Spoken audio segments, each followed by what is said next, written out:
If your thermostat temperature doesn't match the room, it can be frustrating and affect your comfort. Common symptoms include inconsistent heating or cooling, and the system not turning on or off as expected. The most likely causes include a faulty thermostat, incorrect thermostat installation, or issues with the HVAC system itself.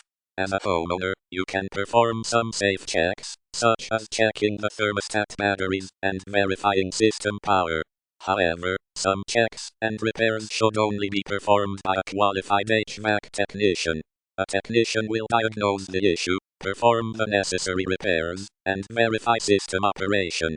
Regular maintenance can help prevent issues, and it's essential to be aware of urgent and emergency warning signs, such as a gas smell or carbon monoxide alarm.